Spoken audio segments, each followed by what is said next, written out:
Oh, bergabung. Aku manunggal karo kakekne Semar. Ah, iki mau ngene peraturane. Peraturan apa? Ana peraturan iki mlebu anggota bangun kayangan iki ora sak penake. Ana peraturane. Peraturane piye? Syarate iki mau Ndara Antaséna, Ndara Gargaca ya maringi aku. Menehi apa? Lho, tiket bergabung. Apa iya? Aja sero-sero. Piro? Mano cahe kelase? Paling sithik 350. Yo aku tadi siji. Nyo tak bayar kenceng. Nah, tetep saiki wis dadi ditulis sebagai anggota Linmas Karangkadempel. Yo Bagong, boleh bergabung.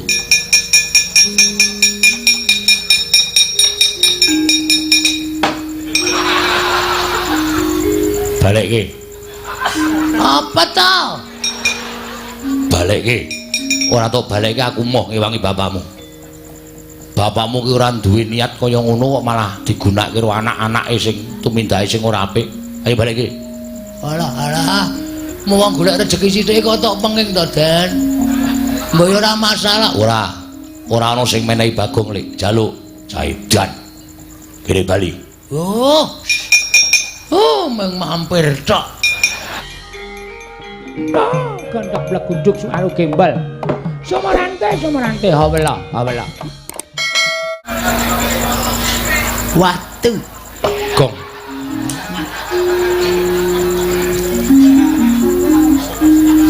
Coba kula tak takon. Sampeyan niku ratu napa watu?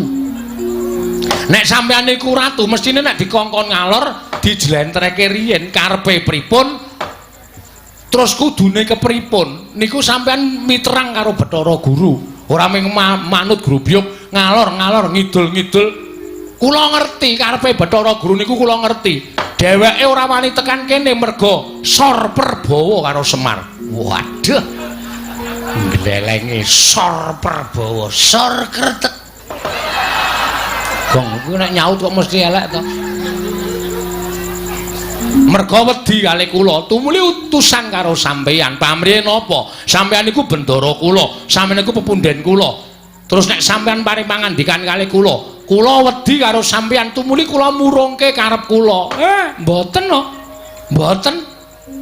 Ampun malih kok sampeyan Bathara Guru sing dadi sembaning para titah tekan riki menging karepe Semar.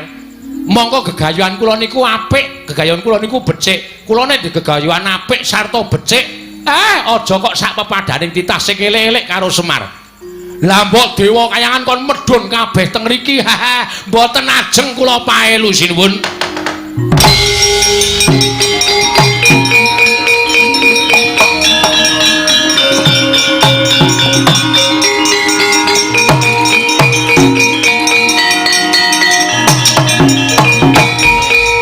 Pasanemu Bathara wayah plur jagat. Dadi ngono to karepaning nggih Semar Badranaya. Yen ngono wis ora ana tandha tresnamu karo Natandrawati. Yen ngono wis ora ana tandha ngabektining Semar Badranaya kalawan Natandrawati, aku kuwi sesembahmu. Aku pepundhenmu Semar. Ing lumrahe kowe mesti mbangun miturut kalawan pepundhenmu. Lumrahe kowe mbangun miturut kalawan Natandrawati. Nanging sengguh temen ucapmu, kemewat kowe ngregem jimat. Kaya rumangsa wis bisa ngakahi jagat. Yen ngono tak temtokake yen to Semar Badranaya wis ora manut karo Ratu Ndrawati. Yen ngono yen Kakang Semar ora gelem murungake nggone bangun kayangan, apa aku yang bakal murungake Kakang Semar nggone bakal bangun kayangan. Nadyan kudu kepiye carane rawe-rawe rantas malang-malang bakal tak putung Kakang Semar Badranaya.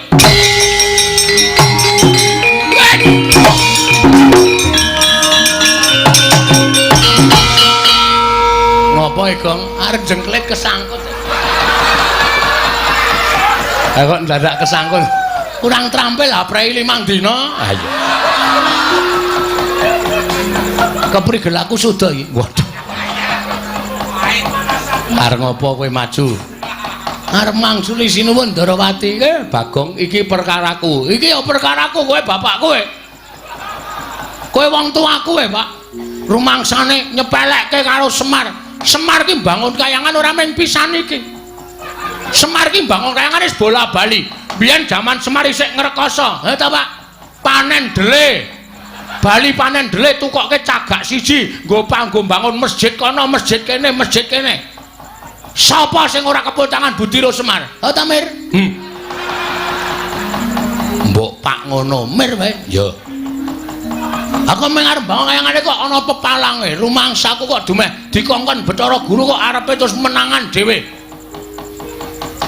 Bagong kowe arep ngopo? Lho, arep nesu. Nesu karo sapa? Lho, karo kowe. Kowe gelem ora tak nesoni? Aku ora ana perkara karo kowe ning karo bapakmu. Sinuwun. Amun kaya ngoten sinuwun. Sampeyan kok terus ajeng menggak karepane bapak lembangun kayangan.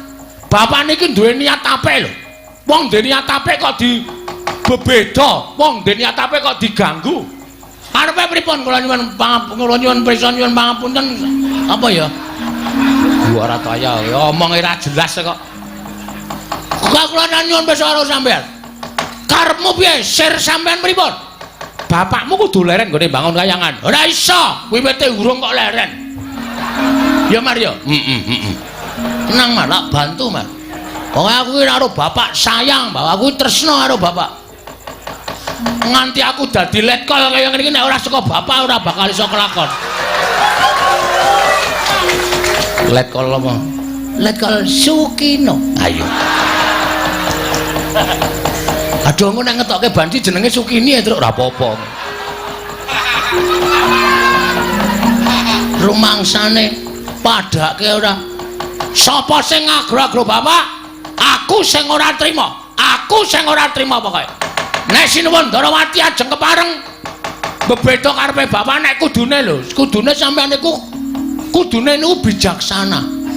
Kudune sampeyan niku ngenggoni rasa rumangsa. Sampeyan karo bapak niku momong para Pandhawa. Nek Semar duwe gegayuhan, kudune nata Darawati niku nyengkuyung, ora kok malah bebeda. Tor niki lak dienggo kabecikane negara Ngamarta. Ora dienggo kabecikane bapak dhewe. Niki ora gegayuhane pribadine bapak, ning bapak goleke anu dibantu reng golek anu. Kuwi kata-kata ya ora apal. Kabagyaning wong liya, kabagyaning wong liya. Sing bapak dhewe wani ajar-ajar ya, Pak. Demi masyarakat karang kadempel lan negara Ngamarta. Lah kok sampeyan sing rumangsa dadi pujangganing para Pandhawa kok malah menggak karepe bapak ming perkara sampeyan manut karo Bathara Guru. Aku ngerti silsilahe. Kresna iki sapa? Kresna iki sing Sang Hyang Bathara Wisnu. Wisnu iki sapa? Wisnu anake Bathara Guru. Mula anak kudu manut karo bapak. Nek aku salah. Ora sak teruse wong tuwa ki bener. Ngono? Hei. Ja omong kok meneng wae ta iki? Nek bapakne ngakon bab sing ora apik, anak ki ngelekke, ngono lho. Dielekke, Pak, ngene iki ora apik. Ngene iki apike ngene, ngono. Ora kok ming sendika, Pak. Anak bangun miturut dawuh bapakne, lek aku ngeleh colongke telo, mangkat. Aku salah. Kok ngono kok? Semar arep bangun kayangan kok dumeh dikon karo bapakne Bathara Guru kok. Wisnu, Semar dipenggak aja bangun kayangan, mergo ngembari marang kayangan Suralaya. Bapak ki ora arep gawe papan sing magrong ki ora. Ning bangun moral, jiwa, pri kemanusiaaning para masyarakat Ngamarta. Pri kemanusiaan iki apa, Gong? Hah? Pri kemanusiaan iki apa? Ya ming manungsa ketemu peri. Ora iso omong, ora iso ngandhake kok. Moral PMP. Waduh. PMP iki pendidikan moral Pancasila. Kuwi wis ra ana ning atine masyarakat, mula arep ditukulke meneh karo bapak. Aku kowe kok nyarusiku. Nek kowe arep mepalangi karepe bapak, ora masalah. Ratu Ndarawati, ora masalah. Lho. Kowe malah ora basa karo aku. Tak basanono wong sampean pakartine elek kok. Aku wegah basani wong elek. Lho yen ngono kowe wani karo Kresna. Lho. Aja kok sampean Dewa mudhun wae aku ora wedi. Gong, nek omongan cangkeme sing apik. Engko nek ana dewa medhun tenan. Mbok sing apik lambene truk. Aku wani tenan ora? Ora Aku dadak nyebut ora. Ya wis dudu dewa. Lho. Omong kok mulak-malik. Yen pokoke masa memarang aku, tetep aku ora trima. Tantrimane Bagong sapa wae sing arep meparangi karepe bapak kena watane iso nglangkai kuwandane gareng. Weh. Aku ngapa? Rasanange ora. Aku arep mati Truk. Ora wong Bagong iki ngapusi kok ora. Langkahno kuwandane Bagong legane atiku.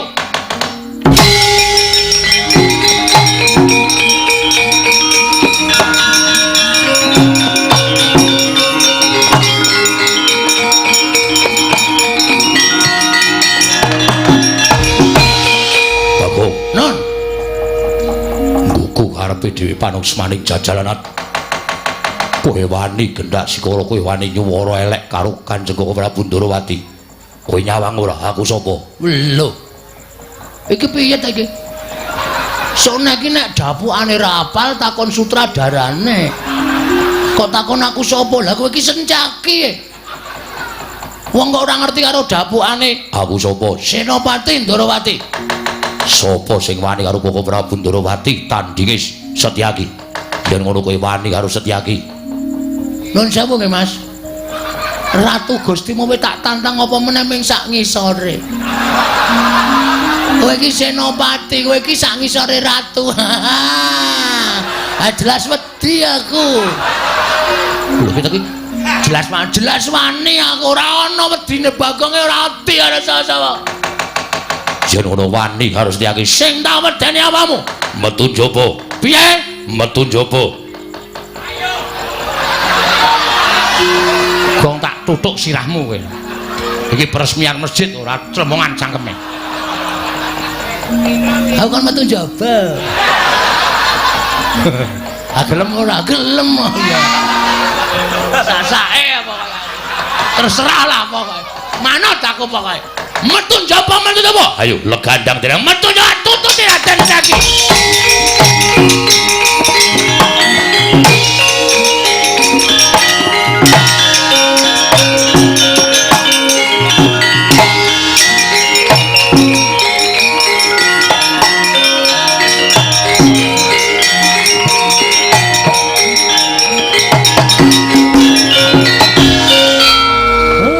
Bagong ora pisan ora pindho gawe perkara.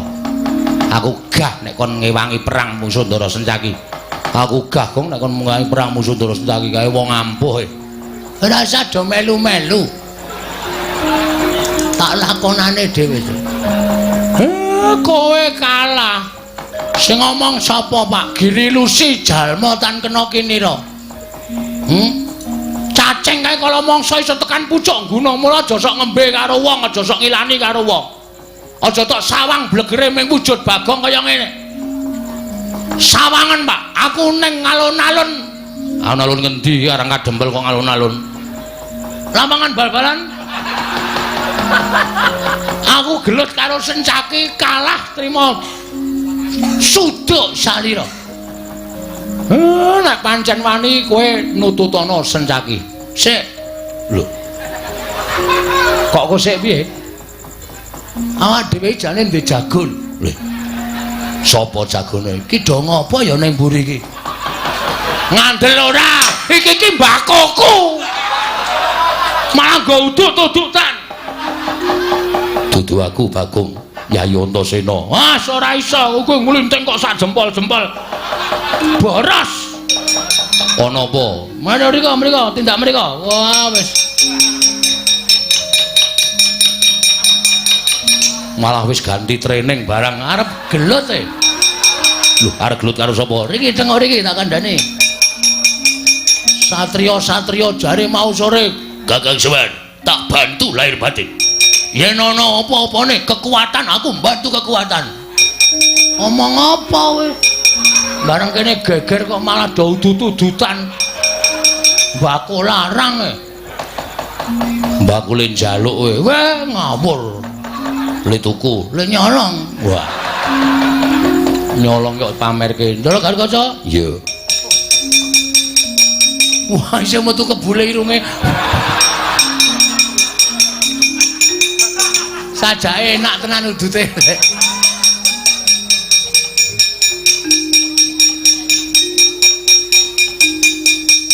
Lenggah? Yo. Do tak perintah do manut e. Dadi lakon bengi iki. Aku kok dadi kok ngene ta bentuke iki. Klerune njupuk e. Piye ning apa, Gong? Niki wau Sinuwun Ndarawati rawuh. Heeh. Terus Sinuwun Ndarawati jebulna didombani karo pukulun Bathara Maningkem. Manik Maya. Saka Kahyangan Surabaya. Suralaya. Dukale mriki numpak pramek napa ora ngerti. Ning pokoke tekan kene utusan karo Sinuwun Ndarawati. Sinuwun Ndarawati kon nanjih kali Bapak Semar merga pukulun Bathara Guru rumangsa kawatir nek Semar niku ajeng bangun Kahyangan ngembari panguwasane ngiwang pikulun Bathara Guru teng Suralaya. Lho. Lah apa kakene Semar ora mblabari utawa ora matur marang Siwa Ndarawati nggone bangun Kahyangan iki ora mbangun wujud papan sing magrong-magrong. Empun. Ning tetep Sinuwun Ndarawati ajrih kalih Sing Bathara Guru dawuh karo Semar tekaku ana ing papan kene supaya kowe murungake nggone mbangun Kahyangan. Wah, Semar muring. Wah, Enggak bangun Kahyangan lho. Sampeyan iku kudune titis wis werna-werna bla bla bla bla. Yo. Nganti samatra Sinuwun Ndarawati ngentut ngendikake nek nganti Semar ora murungake nggone bangun Kahyangan aku sing bakal murungake. Tratap sing mak tratap kula nesu maju mengarep. Terus Sinuwun Ndarawati tantang. Lho kowe nantang karo Sinuwun Ndarawati? Heeh. Ayo ben mangkel kok Semar arep dikaco. Terus iki Sinuwun Ndarawati nanti metu njaba. Sinuwun Ndarawati metu ning jaba. Karo sapa kancane? Raden Janaka. Karo meneh Raden Setyaki. Sing ora trima Setyakine maju mengarep malang kerik brengose obah kabeh. Aku ya ora wedi brengose ya tak obahke. Endi kowe ra dibrengos kok? Wah tutuk ndase bagong. Obah ndundun ngono. Brengos kok ndundut. Brengose ya tak obahke kula ya nesu. Terus dadi tantangan. Ndara Setyaki bakon nek wani karo aku metu njaba. Oke, tak turuti karepmu. Blajat metu njaba kabeh. Lah terus kowe nyeluk aku. Sampeyan mau muni piye? Sing endi? Sing kowe mau nek aku mbantu karo Semar mbantu kekuatan. Nah iki pacobane Sinuwun Ndarawati, Ndara Janaka karo Ndara Setyaki. Saiki ngene. Ndara Antarsena, Ndara Garukaca, Ndara Antarja tak du karo Ndara Setyaki karo Sinuwun Kresna wani apa ora? Nek entuk paliyale bapakmu aku wani. Nek bapakmu ngelilani aku wani. Mir, omong Mir. Setan tenan kok kuwi. Pancen setan tenan lho kowe kok ya. Aku to dudu kae rawane ngono iki. Tak kira nek ndok mripatmu rada kira. Tiru-tiru gareng po. Wis. Aja disenggol gareng kok ndak nangis ora. Aku kon piye? Sampeyan paring pangandikan Ndara Antarsena, aku pasrah katentremaning Karang Kadempel. Sapa sing arep gawe kisruh nggonku bangun Kahyangan disingkirke. Ngono ga wis. Engko aku ngedu anak karo wong tuwa. Mir. Ki nek kowe ora omong ora rampung-rampung lho. Meng ana omong ngono aku ki wong tuwa nganggo petung. Petung. Gelem omong ora? Ora gelem seret metu njaba. Wedok kok ngawur ben. Aku metu njaba kok ya metu njaba ben. Gak kudu adil apa kae. Masa aku metu njaba aku metu jeragal. Ndara Antasena. Terus yo. Ayo. Ndara Antasena. Kula pasrah katentremaning Karang Kadempel. Sinuwun Ndarawati mangundurke. Pon omong sing ngomong cangkemmu. Wong cangkemmu mbone ra jamak-jamak ketara ya. Ngerti? Ayo wis. Den. Nek pancen kudu kaya ngeten lakone nggih pun dilakoni mawon. Merga kula niku duwe saloka sing becik bakal ketitik, sing ala bakal ketara. Nek Sinuwun Ndarawati duwe niat jahat, duwe niat ala karo Semar mesti ketara. Sampeyan nek belani karo tumindak sing apik diayomi karo Gusti sampeyan, Ndara.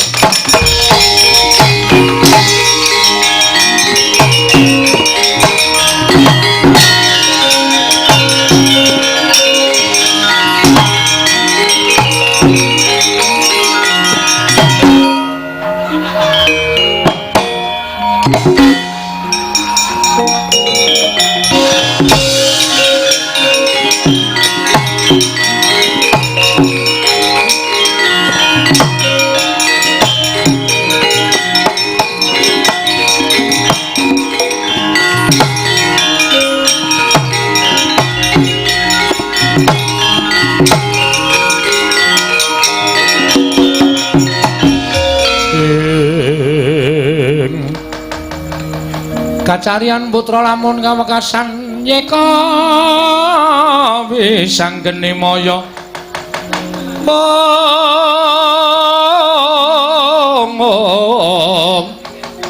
wisanggeni maya Wisnu Pratinda Gomnon sing bibiti perkara iki mau kowe nggih pancen tak akoni. Kula sing nantang Ndara Setyaki, kula sing wani nduwa kekarepaning Sinuwun Prabu Ndarawati. Lah, mula aja nganti dikira Antasena karo kakangku Garukaca Kingko melu-melu perkara iki. Nek pancen kowe wis wani nantang kudu wani nandingi. Waduh. Kok kula lah sampean? Mengko nek kowe tanding kowe kalah, aku ngewangi iki wangun. Ning nek kowe durung tanding kok aku wis ngewangi kuwi ora wangun. Mengko ya nek kula meng kalah, nek modar ora usah kuwatir tak uripke. Nganggo napa? Nganggo banyu sungutku iki. Ki nek diperes metu banyune iso nggo nambani wong loro nguripke wong tekaning pati. Yakin? Ya. Ora ngapusi lho iki. Ora. Anakku jek cilik-cilik lho. Iya.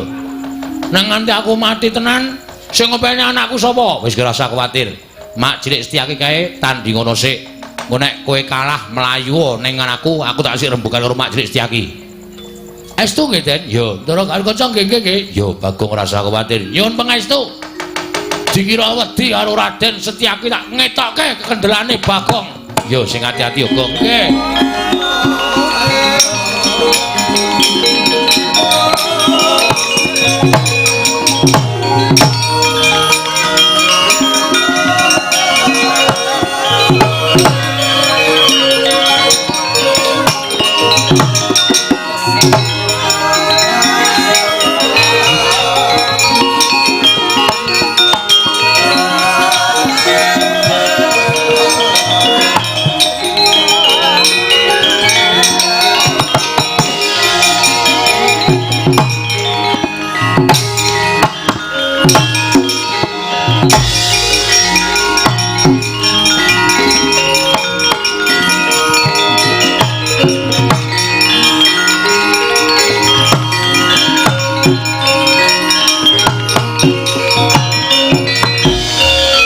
Nututi lamun katututan lamun mangsa prawira diktaya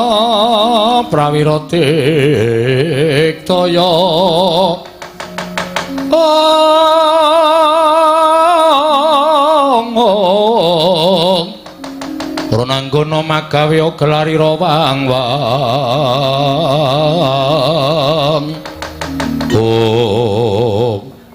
Bagong. Nun. Kok malah ucul klambi nyandang nganggo kathok abang. Iki sandangane wong gelut. Lho. Sandangane wong gelut piye? Kula nek arep perang pancen sandang aku ngene iki. Tegese wis wani tenan lahir batin karo Setyaki. Sing tak wedeni apamu, Mas? Wis kebacut ngibarate nyabrang kali wis tekan tengah. Maju ya klebus, mundur ya klebus. Luwih becik ndodok. Ndodok piye? Wis pokoke sisan klebus. Yen ngono kuwi wis ora ngeman karo nyawamu. Tak eman sebab apa? Wani karo Setyaki. Sing tak wedeni apamu? Kowe mbantu Sinuwun Ndorowati, aku mbantu karo bapak. Semono uga sampean senopati ning Ndorowati. Nek ratu Gustimu diganggu karo wong sampean mesti ora trima. Padha karo aku. Bapak nek diganggu karo wong Bagong ya ora trima. Bagong ki anake Semar. Semar ki wong tuaku. Meng arep bangun kayangane kok ratu Ndorowati kok melu-melu meng mergo diutus karo Bathara Guru. Ayo nang kene dibuktekke. Setyaki apa Bagong sing tekaning pati? Lho. Ikhlas karo nyawamu? Ora. Kok wani nantang kaya ngono? Wis kepepet kok. Kuyen mungsuh karo aku mati tenan. Kowe tak tibani tanganku mesti pecah sirahmu dadi loro. Kowe mesti tekaning pati. Sing dadi nyatane rasa meden-medeni. Aku iki ngarat kerupuk 8 ambyar kabeh. Kok seming sirah kok ming dadi loro. Ayo sing dadi nyatane ngene marganing patimu. Nuwun sewu nek sampean kewirangan karo Bagong Ndara Setyaki.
Kowe kaget, ha?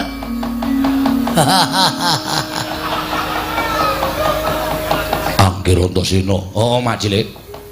Anggir Garukaca. Iye, Paman. Anggir Antarja. Iye, kula Paman. Kok sami lenggah wonten ing mriki? Lho, rombong aku wae. Rombong aku, dadi kowe iki mau asline mung tak pancing. Aku asline wani karo kowe iki jane asline wedi. Ning kowe tak pancing kowe bungahe ngantil karo Bagong. Saiki lho wadya balaku. Samapta ing gati sawiga ing diri. Narwane karo Bagong coba saja. Potol sirahmu. Mungsuh Ndara Garukaca sembur melonyo awakmu. Nggih, Den. Ora. Waduh. Mbok ngono. Iya. Anggir Antasena. Ana apa, Lek? Kok lenggah wonten mriku? Gong minggir sik. Nggih. Sampurnake mau. Wong glelenge kepati-pati ora. Pancen aku nang kene. Anggir Antasena wonten lenggah wonten mriki wigatosipun. Aku wis kebacut sumpah karo kakene Semar nek mbantu karo kakene Semar lahir batin. Monggo kakene Semar paring dawuh karo aku ora perlu dibantu babakan Prabowo Brana Picis ning dibantu babakan kekuatan. Yen ana pacoban ingkang bakal tumama kakene Semar nggone bangun kayangan, aku sing tinanggenah supaya nyingkirke pacoban mau. Mongko Bagong matur karo aku, nek Siwa Ndarawati dibantu Mak Cilik Setyaki bakal jugarake Kakang Semar nggone bakal bangun kayangan. Bener apa ora? Ayo ngaku. Ngaku barang sing nakoni Antasena kok plendas-plendus kowe. Mau sing nakoni aku nglelengi raja malah Bagong pecah siramu dadekke loro. Wonge papat kok mung dadekke loro. Nek ora oman piye? Ih, pancen jatosipun ngaten nggih. Lek gandeng aku wis sago karo kakekne Semar, mongko aku ki jiwaning satriya. Nek nglencati apa sing dadi sumpahku, aku bakal nampa hukum saka sing gawe jagat. Mula nek Lek Setyaki, Paman Setyaki arep gawe rusak Karang Kadempel, luwih-luwih jugarake kakekne Semar nggone bangun kayangan. Mungsuhe dudu sapa-sapa, ning aku Kakang Garukaca, Kakang Antarja. Digawe rame ya gelem, dirembuk sing apik-apik ya gelem. Odar.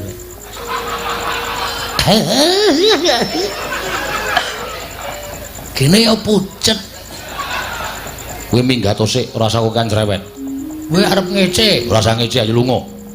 Nggih teng mriki mawon ning aja omong. Lho kok menungso kok ora entuk omong. Ora usah nyaur saur manuk. Oh nggih. Wis ngene wae. Saiki Mak Cilik arep kepiye carane? Aku ming manut Kakang Garukaca ya samapta, Kakang Antarja ya samapta. Tur meneh aku tak nyuwun prisa karo Mak Cilik. Nek kakekne Semar arep duwe gawe bangun kayangan kok sinuwun Prabu Ndarawati, Siwa Ndarawati jugarake kakekne Semar. Monggo ming nampa dawuh pengendikaning Wang Pikulun Bathara Guru. Sejatine kakekne Semar iki ora bakal mengembari marang panguwasaning Pikulun Bathara Guru ora. Ning bangun kayangane kakekne Semar kuwi bangun para kawula sak negara Ngamarta supaya uripe mbane kaya ning kayangan Suralaya tentrem, ayem, rukun, ora padha bentak sirah, ora padha kejegan. Rukun ayem tentrem linambaran manembah marang panguwasaning Gusti kang akarya jagat anut kapercayane dhewe-dhewe kuwi karepe kakene Semar. Supaya uripe kawula sak negara Ngamarta kuwi padha macinamatan daya dinayan. Ora ana rasa mungsuhan siji lan sijine. Kabeh padha sayuk rukun tembayatan manunggal siji ngangkat praja negara Ngamarta supaya mujudake negara ingkang kuncara hanjayeng bawana. Coba aturku kaya mengkono mau pikiran. Salah apa bener? Nek Wang Pikulun Bathara Guru kok parem jugarake kakekne Semar nggone bangun kayangan miturut Mak Cilik Setyaki bener apa salah? Monggo niate kakekne Semar ora bakal ngembari marang panguwasaning Wang Pikulun Jagat Girinata, ya Wang Pikulun Jatimurti. Antasena wis saguh dadi betenge kakekne Semar. Nek pancen Mak Cilik Setyaki tetep bakal mbantu karo Siwa Ndarawati, Pikulun Bathara Guru. Ya wis nuwun sewu nek kepeksa sampeyan diwaneni karo anak-anak sampeyan dhewe. Diwaneni karo anakmu karo Ndugumbala, diwaneni karo Kakang Garukaca, diwaneni karo Kakang Antarja. Aku njaluk ngapura nek aku wani karo Mak Cilik Setyaki.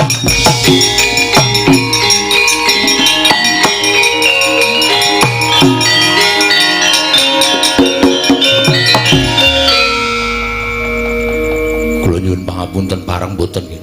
Lho, njaluk ngapura perkara apa? Sareng kula manah-manah. Mboten selaminipun kula menika mbelani tiyang ingkang leres.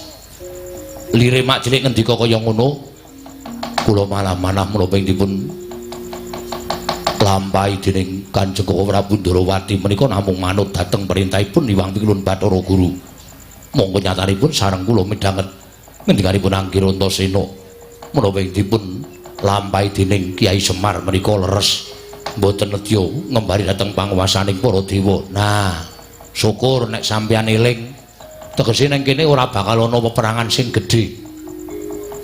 Tegese ora bakal ana peperangan antaraning Mak Cilik karo anak-anakmu Antarja, Antasena, Gatotkaca. Piye iki ngejak damai?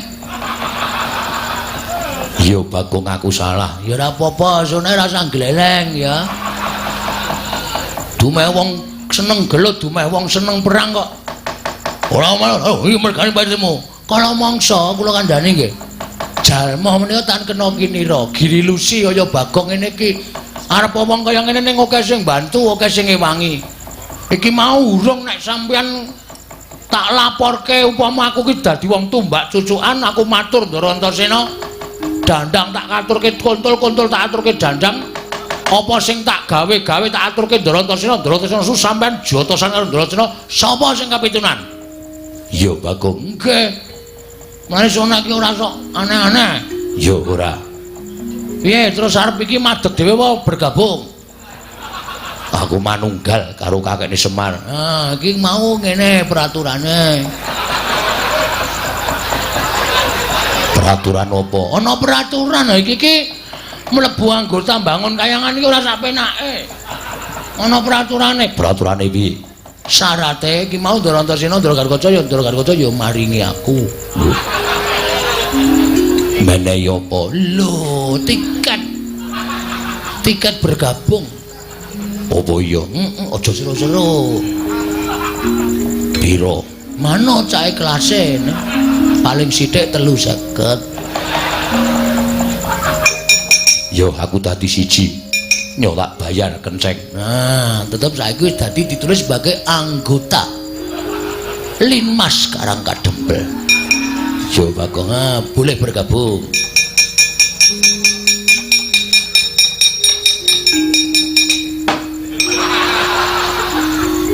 Balik ke apa tau? Balik ke ora tau balik ke aku moh ngewangi bapakmu ki ora duwe niat kaya ngono kok malah digunakake karo anak-anake sing tumindahe sing ora apik ayo balik ke alah mau wong golek rezeki sithik kok tok penging to Den mbok ora masalah ora ana sing menehi Bagong lek jaluk Jaidan kene bali meng mampir tok. Ndekno aku dijaluki. Aja sok njaluk ngono iki, isine-isine ora dicukupi karo bendaramu. Nggih, nyun ngapunten. Terus niki sapa sing ngajeng methuke Sinuwun Ndarawati cobi? Sinuwun Ndarawati niki panek Ndara Setyaki ora iso bondo kula, ora iso ngrangket kula sing unak-unake Sinuwun Ndarawati panjenengane mesti duka. Sapa sing arep lawan Sinuwun Ndarawati? Bagong Nun. Koko Prabu aku sing methuke. Koko Prabu adu arep karo aku ora bakal mentolo karo aku. Nah, ngono ki tegese mbelani tenan. Nek sampean mengko didukani Sinuwun Prabu Ndarawati, wis ben tak lakonane. Nek dipecate dadi senopati, aku melu Kakang Semar. Waduh. Nyuda jatahku. Anggota anyar nyuda jatah cilaka iku. Wis ngrekoso, wis ora usah cerewet diwangi meneh. Oh, tak pethuke kok ora Ndarawati ning koyo melu. Nggih, ngestoke dawuh. Ayo pethuke Bagong. Monggo.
Setyaki kok neng kono? Inggih.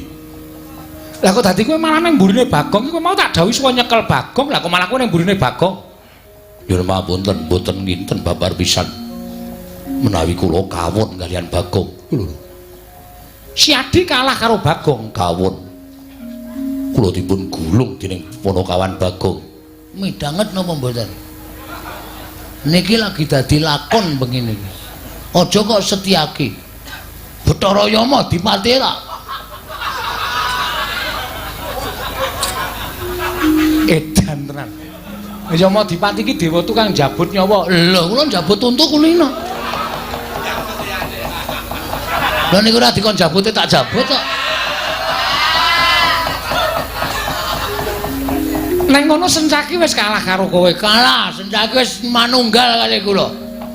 Ndara Sencaki wis manunggal kali kula wis dadi tahanan kula. Mula Ndara Sencaki pun boten manut kali Ratu Ndarawati. Ning manut karo Bagong. Lho. Apa ngono Setyaki? Nyuwun pangapunten Koko Prabu. Lah apa Sadi bakal klirwa karo kewajibanmu minangka Senopati Ndarawati? Sekawi kula Senopati Ndarawati nanging kula sampun kawon kalian Bagong. Lan samangke kula sampun dados reh-rehanipun Panakawan Bagong. Setyaki wonten dawuh. Sinuwun Prabu Ndarawati diundurke. Nek ora diundurke ndak gawe kisra gegayane Bapak Semar. Nggih, wis tak dawuh. Setyaki.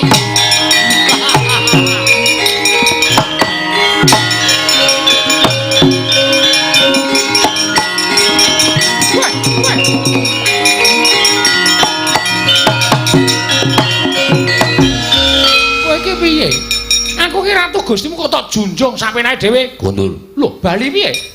Sampun ngantos ganggu kalian pun Kakang Semar. Setyaki, aku Ratu Gustimu. Samangke kula sampun kawon kalian Bagong. Kula mboten badhe manut kalian sinten-sinten kejawi kalian Bagong. Jagat Dewa Bathara Setyaki wonten dawuh. Pun Kakang Ratu ing Mandura Prabu Baladewa dawuh Setyaki. Undurna Nyai Kresna. Mriki ngestaken dawuh. Wela edan tenan iki. Iki lakon apa lah kaya ngene iki? Mundur boten. Setyaki aja kaya bocah. Mundur boten, boten mundur. Paribaksa kula ingkang kunduraken. Wela karepe dhewe.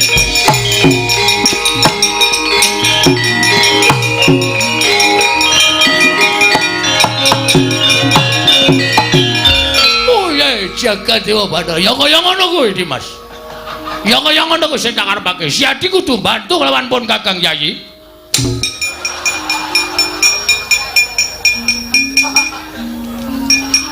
Dikecake ndasku. Mergane wis kresnane wis lunga, aku isih acting. Ha wis cilaka iki. Wo, la edan tenan. Truk. Kowe iki ngapa e? Ora tok celuk kok. Ngapa? Wo, bener kok. Bener piye? Sinuwun Ndarawati jebul pancen sing ngetutke Bathara Guru. Ketarane. Lah kae. Kae lho ketemu karo wong. Umpak Pijawa nggawa stop map. Iki Umar Bakri wudu. Bathara Guru kok Umar Bakri. Bathara Guru ki dewa ning kayangan. Ah, tangane papat. Heeh. Ah, kae gelo. Gelo, mburine ana kaya wewe. Lho ndi? Wo, Betari Durga ngono, Gong. Wah, iki mesti setran gondo lumayet barang do melu-melu arep jugarke bapak. Lapor karo ndara-ndara terus. Ya.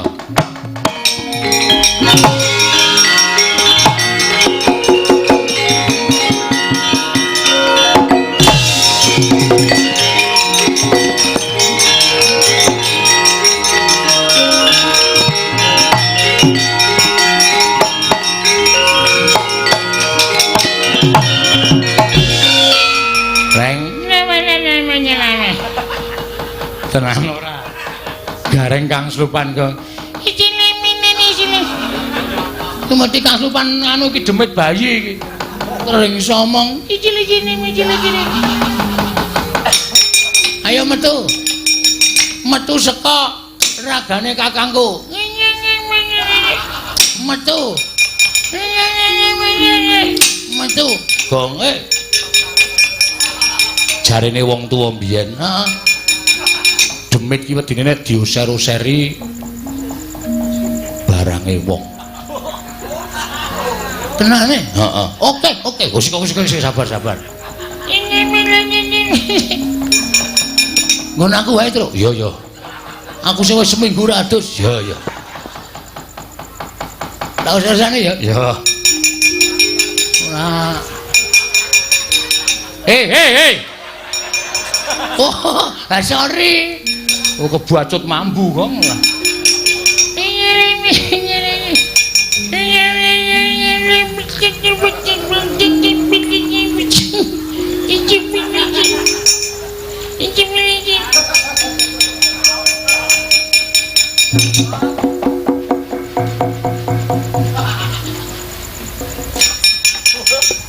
Isih merem Truk. Terus. Oke.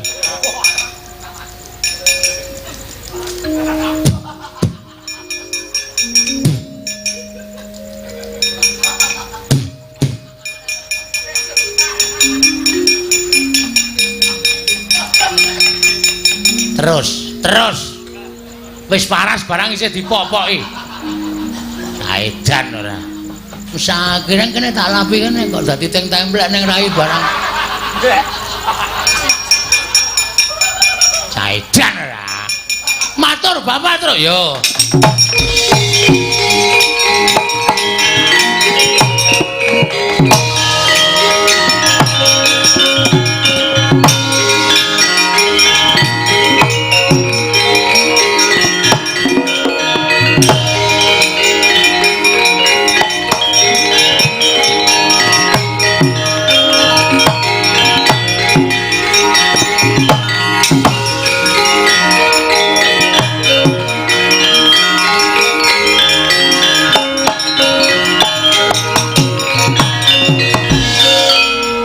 Pripun enten napa, Den? Kek aku matur saning Kakek Semar. Nggih. Aku mau wis janji bakal bantu marang sampeyan. Nggih. Lah kersane ning jebul kekuwataning Siwa Ndarawati sing dadi siji karo Kakek Bathara Guru lan uga dibantu karo kakekne Bathari Durga.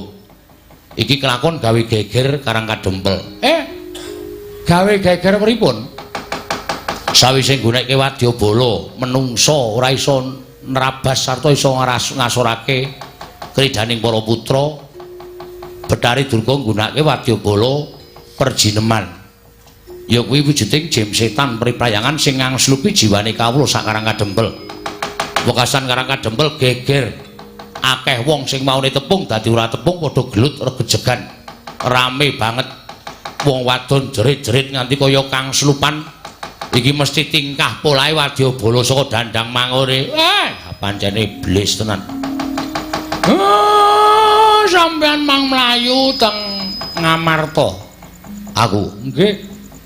Wigatine Sinuwun Puntadewa kan rawuh mriki sinambi mundi pustaka Jamus Myang Jimat Lima Sada. Tanpa kekuatan niku kula mboten duwe kekuatan napa-napa. Ning nek pusaka pun tekan mriki, kula sing ngrampungi. Yo, njaluk pangestu kek.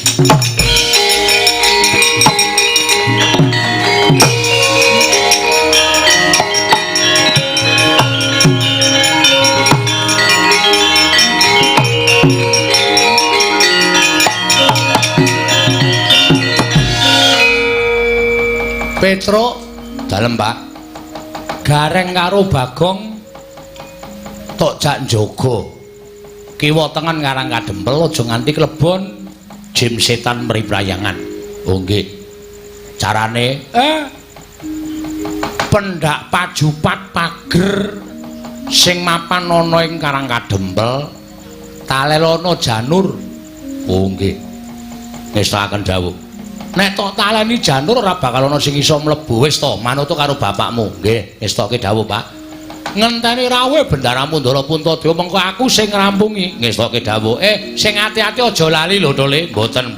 Nek perlu kowe ya nganggo. Oh nggih, ngestaken dawuh.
Kresna sinayeng mangklung mintonaken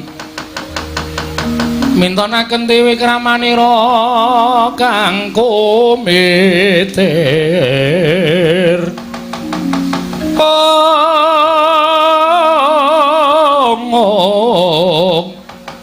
kang mitraning asta aning asta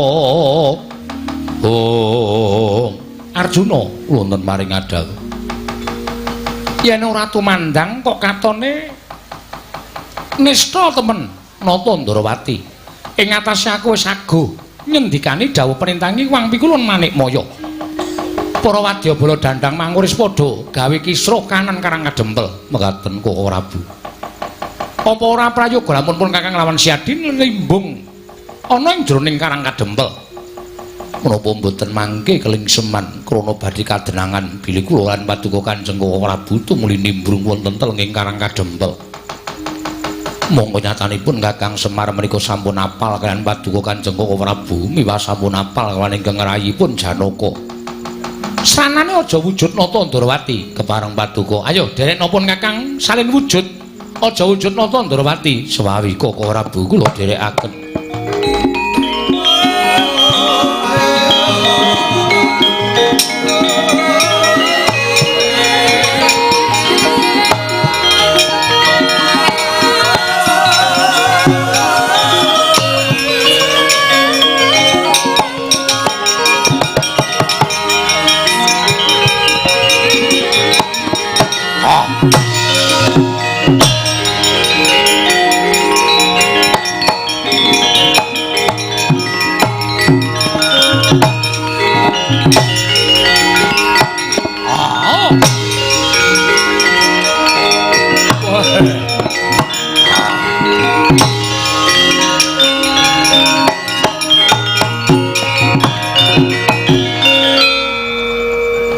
wujud kaya ngene yen to awake dhewe nimbrung ana ing Karang Kadempel ing wis mosak masik merga kawulane wis digawe minger kiblate karo Iwang Pikulun Pandya Betari Durga ora bakal kadrangan Yai Koko Prabu ingkang rayi namung nderek kersa paduka Kanjeng Koko Prabu ayo dibudhalake nimbrung gawe geger Karang Kadempel aja nganti monggo yen tok kapirsanan dening Wang Pikulun jagat Girinata kowe karepipun Kakang ora tanggung jawab ora nyambut gawe monggo kula dherekaken Kakang Prabu petuk kene Teguh Yono slamet saka kersaning Gusti Teguh Yono slamet saka kersaning Gusti Teguh Yono slamet saka kersaning Gusti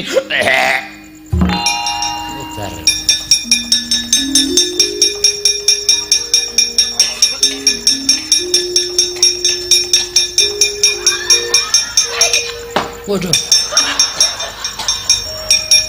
iki kok nggawa teken kok gathuk ro awak Teguh Yono slamet Teguh Yono slamet wedan iki kok iso nguthik-uthik cangkem ya Teguh Yono slamet dan tekan buri barang Teguh Yono slamet saka kersaning Gusti Teguh Yono slamet saka kersaning Gusti Teguh Yono slamet saka kersaning Gusti mudhar we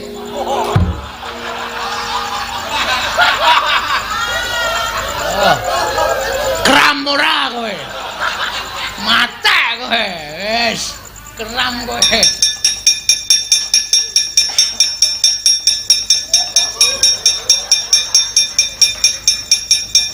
Gong singkirke Gong siap wait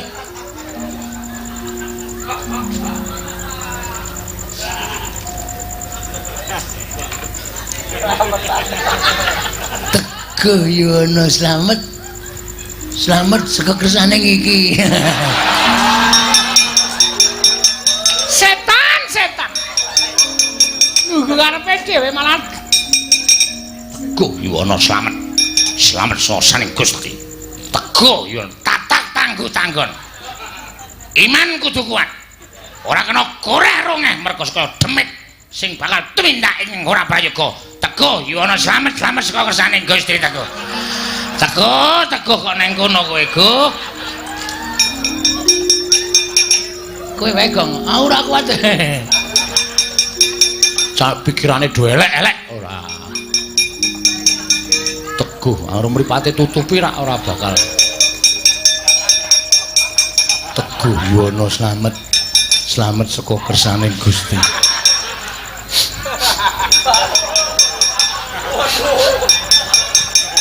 Teguh Yuwana slamet. Slamet saka kersaning Gusti. Mripat tak tutupi kok tetep mambu ya. Teguh Yuwana slamet saka kersaning Gusti. Teguh Yuwana slamet saka kersaning Gusti. Halo, Semare ora kuat kok.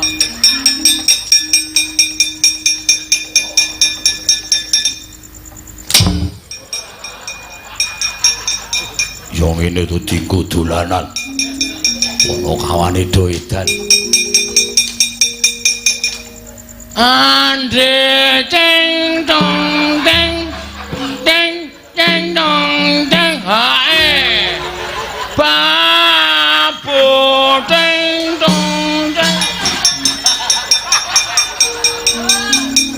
Bagong munyok ora kok ngono kok padake kemana oh senengane lah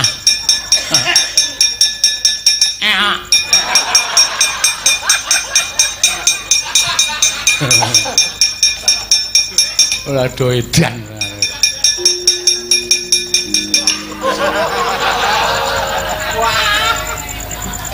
Truk. Sirake.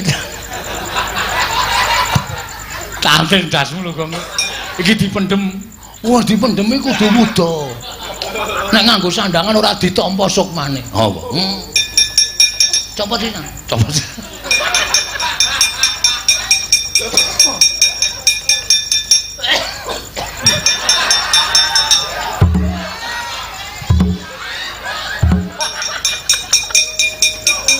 Kandhane senengane ngayal. Mangkelake ora senengane ora. Setan kowe. Teguh Yuwana slamet saka kersaning Gusti. Teguh Yuwana slamet saka kersaning Gusti. Teguh Yuwana slamet saka kersaning Gusti.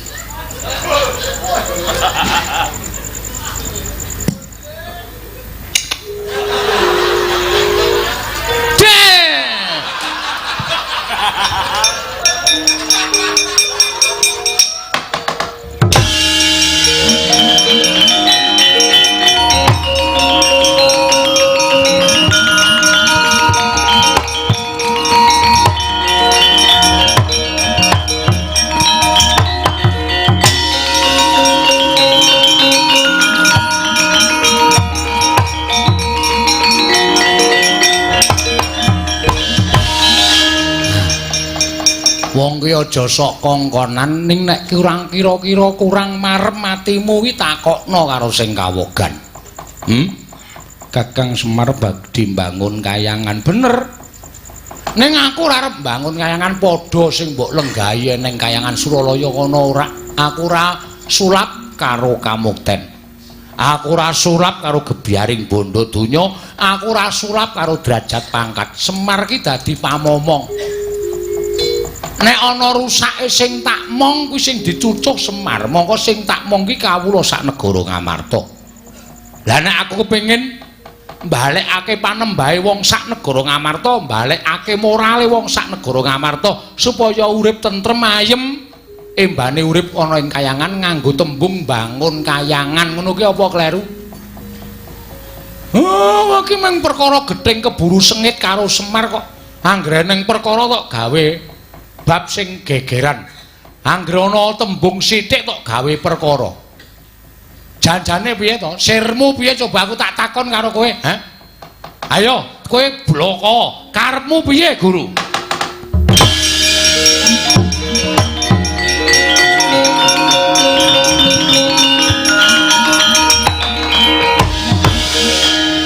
Kakang Ismaya kula nyuwun pangapunten.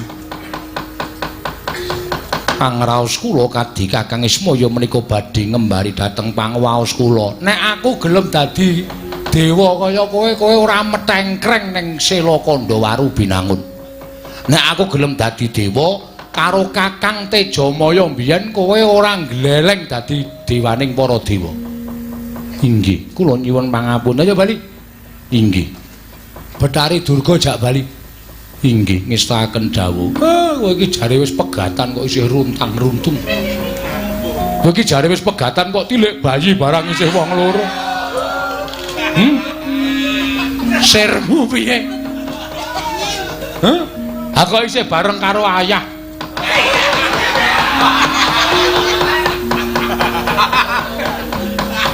Inggih Kang. Inggih piye kaya ora kena. Sak penake dhewe. Kurang ajar kowe ya. Lah wis muni ora sambung kok isih rono rene dijaki. Rono rene dijaki ora. Aneh-aneh. Nggih kula nyuwun mawon. Ayo bali. Bali inggih ngestaken dawuh. Ora bali titanono Bathari Durga jak mulih ngestaken dawuh Kakang.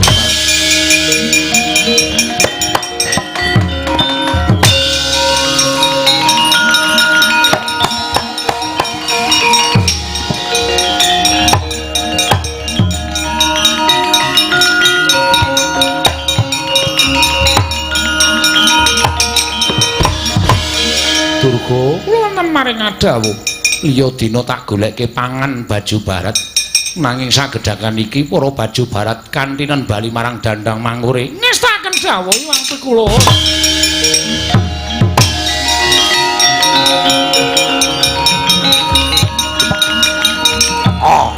Wah.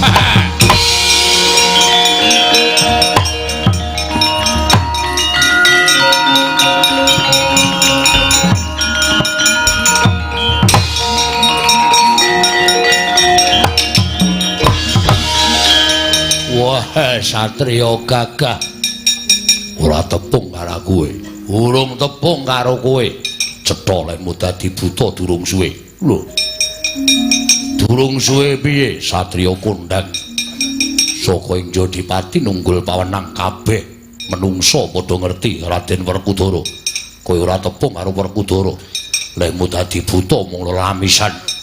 Durung suwe buta, durung pinter dadi buta, dadak dadi buta. Wah, gaglak limpamundi Semar yo tampanono. Waduh. Lho.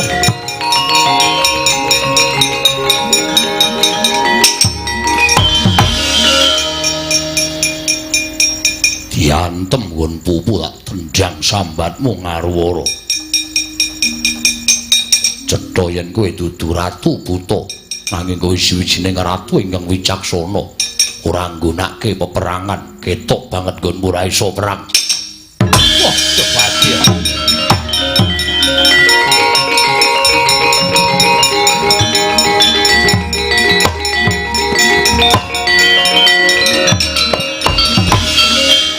Werkudara, ya. Pun Kakang ora usah nganggo pawadan sing aneh-aneh. Bathara Guru wis bali ning Kayangan. Wis ngakoni nggone Kakang Semar bakal bangun Kayangan. Apa kira-kira Kresna kakangku isih bakal nyendikani dawuhing Bathara Guru sing wis nglenggana karo klumputane. Ngono ta, Yayi? Yo. Pun Kakang tak ketemu karo Kakang Semar aku tak nyuwun pangapura. Wah, syukur Kresna kakangku.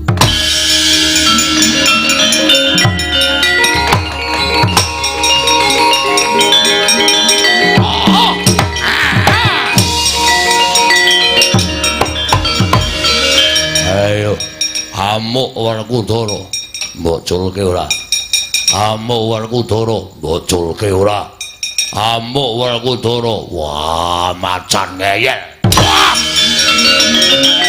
Wah! Wah!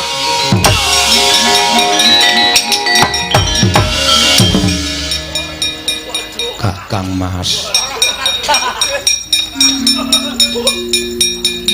Munia. Nggih. Nyuwun pangapunten. Dadi macan nyokot sapenae dhewe ngerti watake kakangmu. Kowe iki dimong karo Semar ditutke rono rene. Malah bakal dadi palange Semar nggone bangun Kayangan. Kowe dhewe utek apa ora? Nggih, kagungan. Nggo ngopo? Kangge mikir Lho ngopo mengko isen-isen ndas? Ngaku. Wah.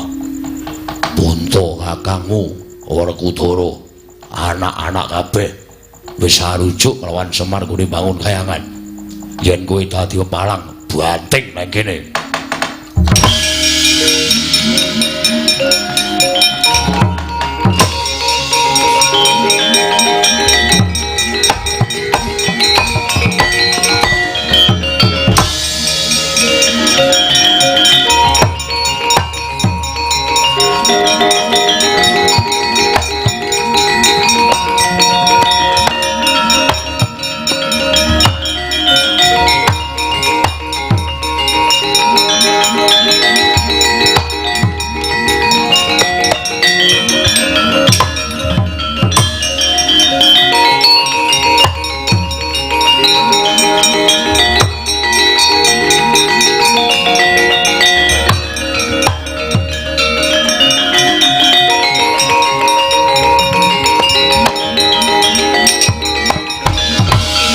Kakang Semar, aku nyuwun pangapura Kakang. Mboten napa-napa. Kula iso ngrasake lan kula iso ngembake awak kula. Upama kula dados sampeyan, mestine nek didhawuhi karo wong tuwa ya ora bakal selak. Merga ora kepenak. Iya. Nanging yen to Iwang Pikulun Manikmaya wis nampa dawuhing Kakang Semar sarta wis kelenggana lan iso nampa kang digayaning Kakang Semar, mbok keparengake aku tetep nyengkuyung marang gegayaning Kakang Nayantaka. Mboten napa-napa, Den. Sing jeneng wong mlaku niku nganggo sandung kesrimpet. Kadangkala sok kesrimpet karo trumpahe dhewe. Mongko niku dienggo saben dina, ngoten niku ngibarate. Dadi kesrimpet merga perkara sanak kadang mitra kawruh niku wis lumrah, waton gedhe pangapurane. Niku bakale dadi wong sabar, dadi wong ikhlas. Ngen kula mbangun kayangan niku ora kok kanggo kebutuhane Semar dhewe mboten, nanging kangge kebutuhaning sedaya para kawula sak negari Ngamarta. Jumbuh kaliyan ingkang dipun leksanani dening Kekagungan Kajat dalu punika anggenipun sampun makafaken papan panembah supados para warga sak dusun menika hangesti dhateng panembah sejati manut dhateng kewajibanipun piyambak-piyambak. Kakang Semar mengkono. Mugi-mugi tansah nampi kanugrahaning dewa, tansah nampi kanugrahaning Wang Mahanasa. Ingkang nandhang ruga panjenenganipun bapa Tresna Reja ugi pinaringana saras pinaringana waluya nirbaya nirwikara durga mendhak kala sirna. Mugi-mugi sak pengker kula papan mriki tambah ayem, tambah tentrem, tambah reja, tambah ngrembaka ndara.